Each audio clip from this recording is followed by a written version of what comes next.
മെല്ലെ സുകന്യ മുകളിലേക്ക് കയറാൻ ആരംഭിച്ചു. പവിത്രയും അവൾക്കൊപ്പം കൂടി. സ്റ്റെപ്പ് പകുതി കയറിയില്ല. അതിനു മുമ്പേ അർപ്പിതി ഇറങ്ങി വരുന്നത് കണ്ടു. പുറകെ അനുവേദും. സുകന്യ ചോദ്യഭാവത്തിൽ മക്കളെ നോക്കി. കുട്ടികൾ ചിരിക്കുകയായിരുന്നു. അയാളെ ഞങ്ങൾ തെറ്റാലി കടിച്ചു വീഴ്ത്തി, വിജയഭാവത്തിൽ അർപ്പിത് പറഞ്ഞു. സുകന്യ മക്കളെ രണ്ടുപേരെയും കെട്ടിപ്പിടിച്ചു കരഞ്ഞു. അവർ 4 പേരും കൂടി താഴോട്ടിറങ്ങി. അപ്പോഴാണ് പവിത്രക്ക് ഫോൺ അയാളുടെ കയ്യിലാണല്ലോ എന്ന് ഓർമ്മ വന്നത്. അതെങ്ങനെ എടുക്കും എന്നവൾ ചോദിച്ചപ്പോൾ അയാൾ ബോധമില്ലാതെ കിടക്കുകയാണെന്ന് അനുവേദ് പറഞ്ഞു. തൽക്കാലം അവിടെ നിന്ന് രക്ഷപ്പെടാൻ ഒരു ഫോണ് കയ്യിൽ ഉണ്ടായേ തീരൂ എന്ന ധാരണയിൽ അവർ വീണ്ടും മുകളിലേക്ക് കയറി. അവിടെ എത്തിയപ്പോൾ ആ പർവ്വതം പോലെയുള്ള മനുഷ്യനെ നിലത്ത് കിടക്കുന്നത് കണ്ടു. തലയിൽ നിന്ന് രക്തം വരുന്നത് നിന്നിരുന്നു. പവിത്രമല്ല അയാൾക്കരികിലിരുന്ന് അയാളുടെ ഷർട്ടിന്റെയും പാന്റിന്റെയും പോക്കറ്റിൽ തിരഞ്ഞു. ഒടുവിൽ പാന്റിന്റെ പോക്കറ്റിൽ നിന്നും ഫോണ് കിട്ടി. പവിത്രയുടെയും സുകന്യയുടെയും കൈയും കാലും ഇറക്കുന്നുണ്ടായിരുന്നു. അയാൾ ഉണർന്നേക്കുമോ എന്നവർ ഭയപ്പെട്ടു. എന്നാൽ അവരുടെ ഭാഗ്യത്തിന് അതുണ്ടായില്ല. അവർ വീണ്ടും സ്റ്റെപ്പുകൾ ഇറങ്ങി. അതിനിടയിൽ ഓഫായി പോയ ഫോണ് ഓണാക്കാൻ പവിത്ര ശ്രമിക്കുന്നുണ്ടായിരുന്നു. ചാർജ് തീർന്നതാണെന്ന് മനസ്സിലായതോടെ അവൾ അതിനുള്ള ശ്രമം ഉപേക്ഷിച്ചു. ഇനി എങ്ങനെയെങ്കിലും പുറത്തിറങ്ങണമെന്ന് അവർ തീരുമാനിച്ചു. അടുക്കളയിൽ എത്തി നോക്കിയപ്പോൾ അവിടുത്തെ ഡോറ് ഉള്ളിൽ നിന്നും താക്കോലിട്ട് പൂട്ടിയിരുന്നു. സുകന്യക്ക് അപ്പോഴാണ് ഓർമ്മ വന്നത്. താൻ 2 വാതിലും പൂട്ടിയിരുന്നു. 2 വാതിലിന്റെയും താക്കോല് മുകളിലെ മുറിയിലാണ് ഉള്ളത്. അപ്പോഴത്തെ വെപ്രാളത്തിൽ അങ്ങനെ ചെയ്യാനാണ് അവൾക്ക് തോന്നിയത്. ഒടുവിൽ അവർ 4 പേരും കൂടി വീണ്ടും മുകളിലേക്ക് കയറി. ചെറിയൊരാശ്വാസം തോന്നി തുടങ്ങിയത് വീണ്ടും ഭയത്തിന് വഴി മാറിക്കൊടുക്കുന്നത് അവർ അറിഞ്ഞു. വീണ്ടും അവർ മുകളിലേക്കെത്തി. അവിടെ രാജൻ കിടന്നിരുന്ന ഭാഗത്തേക്ക് നോക്കി അവർ 4 പേരുടെയും നെഞ്ചിനുള്ളിലേക്ക് ഒരു തണുപ്പ് അരിച്ചിറങ്ങുന്നത് അവർ അറിഞ്ഞു. അവിടെ അയാൾ ഇല്ലായിരുന്നു. പെട്ടെന്ന് തന്നെ അവർ കൈകൾ ചേർത്ത് പിടിച്ചു. അതേസമയം തന്നെ അർപ്പിത് കൈ വിടുവിച്ച് താഴെ കൂടി. അനുവേദും അവനെ പിന്തുടർന്നു. കോർണറിലുള്ള ഒരു റൂമിന്റെ വാതിൽ തുറന്നു കിടന്നിരുന്നു. സുകന്യ പവിത്രയുടെ കയ്യിൽ പിടിച്ചു. മെല്ലെ തങ്ങൾ നേരത്തെ ഒളിഞ്ഞു നിന്ന റൂമിലേക്ക് നടന്നു.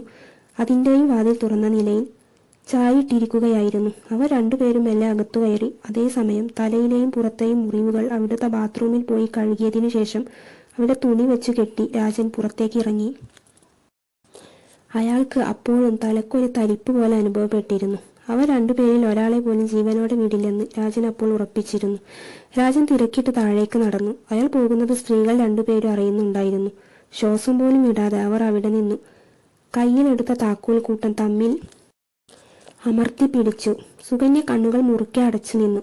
തന്റെ കണ്ണുകൾ തുറന്നാൽ പോലും ശബ്ദമുണ്ടാകുമെന്ന് അവൾ ഭയപ്പെടുന്നത് പോലെ തോന്നി. രാജന്റെ ശബ്ദം അകന്നുപോയ ശേഷം അവർ 2 പേരും വരാന്തയിലേക്ക് വന്നു.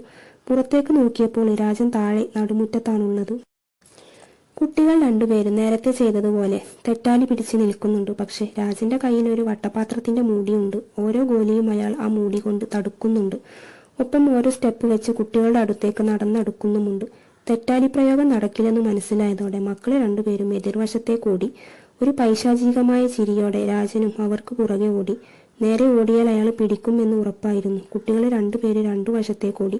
രാജനും ആ കളി ഇഷ്ടപ്പെട്ടെന്ന് തോന്നി. അയാളും ക്ഷീണമൊട്ടുമില്ലാതെ കുട്ടികളുടെ പിറകെ ഓടുകയായിരുന്നു. ഒടുവിൽ അനുവേദി ക്ഷീണിച്ചു അവിടെ വീണുപോയി. രാജൻ വന്ന് തന്റെ കാല് ആ കുട്ടിയുടെ നെഞ്ചിൽ ചവിട്ടി നിന്നു. അയാൾ അലറി, സുകന്യ, നീ എങ്കയോ ഇരിക്കുമെന്ന് എനിക്ക് തെറിയും.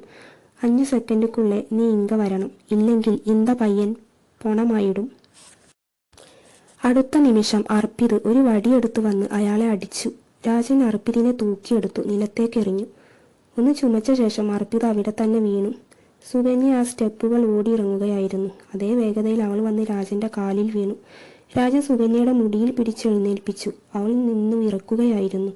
അയാൾ കൗതുകത്തോടെ അവളുടെ മുടിയിഴകളിൽ തഴുകി വിരലുകൾ അവളുടെ കണ്ണുകളിലൂടെ ചുണ്ടുകളിലൂടെ കഴുത്തിലേക്ക് അരിച്ചിറങ്ങി.